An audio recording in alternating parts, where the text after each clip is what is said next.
Welcome back to my channel. My name is Hanifa Sekalala. Story time. It is story time today. I'm going to tell you about a story. It may not be that happy. It's not a happy story. But the fact that I've gone through it and I am still a happy person, that needs to show you something, doesn't it? Anyway, thank you for coming back to watch my channel. I'm going to tell you about a story when I was 11 years old. Yeah. I started living with my father again when I was 11. We used to live somewhere in town. I went to a school called Buganda Road in Uganda, where I was. And in this school, there were lots of Indians, lots of white people. It was a school that was known for a mixture of all kind of students. It wasn't the pure black African schools. There are so many Indians that went to this school, white people, kids, and I remember that school is where I learned how to speak very good English, and the fact that I used to imitate Oprah when she's talking on the telly. But I remember that's why I learned how to speak English, because I was talking to English kids. I was talking to Indian kids, and they spoke in a very nice way. So I started going to this school, and I was in P4, primary 4. That's what it calls, primary 4. And from school, I went back home. I cleaned my house. I washed utensils. I would go get water. Water was from, it wasn't like in a well, but it was we used to collect the water from a tap that was away from where we stayed. It was a bit of a distance. I would go back and forth to get water and make the whole house full with water so that my father didn't hit me, because I was afraid of him. So after all this housework and cleaning and stuff, I would run to the town center. The town center was probably a mile from my house, and I passed these bushes to go to the town center. That's where we got the meat from. So my father would get meat every day, 1 kilo, and he would pay at the end of the month. That's how it went down.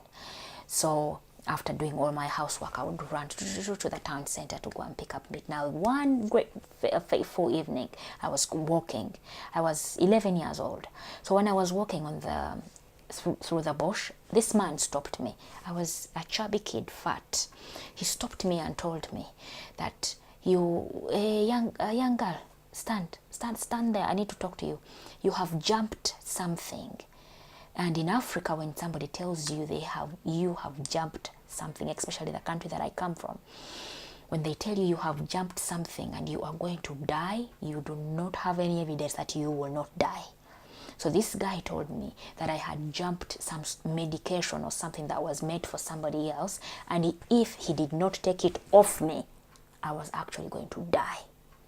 Nobody's not afraid of death. I was afraid of dying. I didn't want to die. So I told him, okay, so what do you want me to do, sir? I'm sorry, I jumped your medication. What can I do? He said, follow me. I followed this man into the bush. When we reached there, he asked me, how old are you?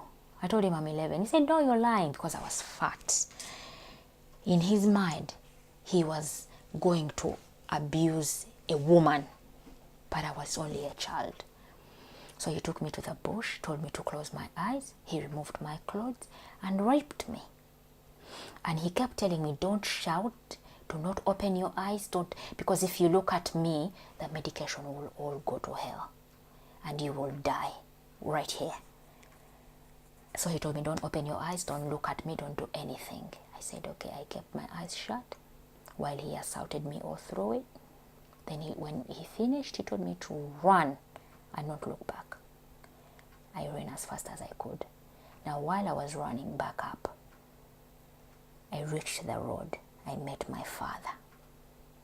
Now, I knew that I had missed the death of what that guy was talking about, and I was certainly going to die on my father's hands. He asked me, Hanifa, where have you been? Before I started explaining hot slap, poof, on my cheek. He slapped me. I knew, yeah, now I am dead. I sat him down.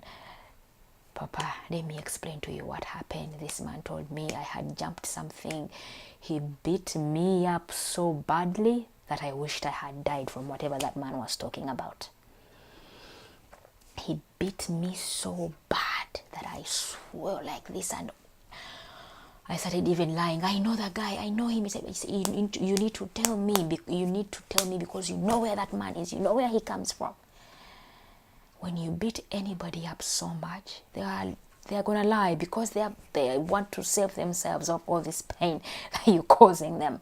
So I lied and told my father that I knew the man, but I did not know the man in actual sense. So we went in the car and we sat and waited for him to appear. Well, they took me to the hospital. They checked me up. They gave me some kind of medications and things. You know, you can never be too careful.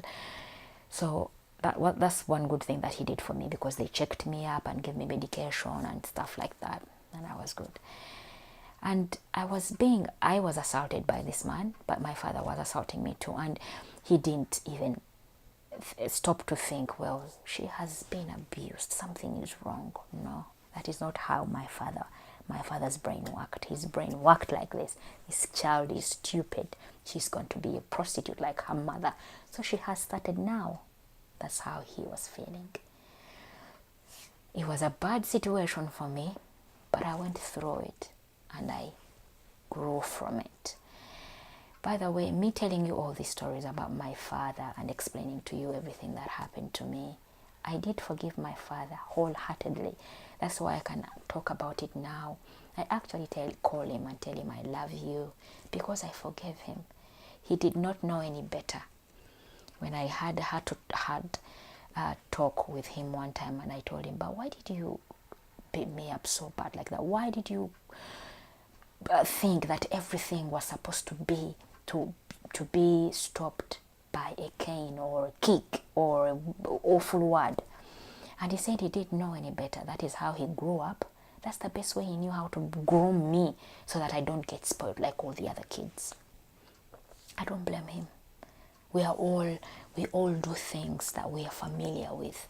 So that is what he was familiar with. So I forgive him. What is it that you're holding on to that you need to let go? What is it that you are holding on to, maybe with your parents, with your husband, with whoever, that you need to let go of? Talk about it and let it go. Yeah. Thank you for watching this video. And please like, subscribe, and share my video. And see you in another video.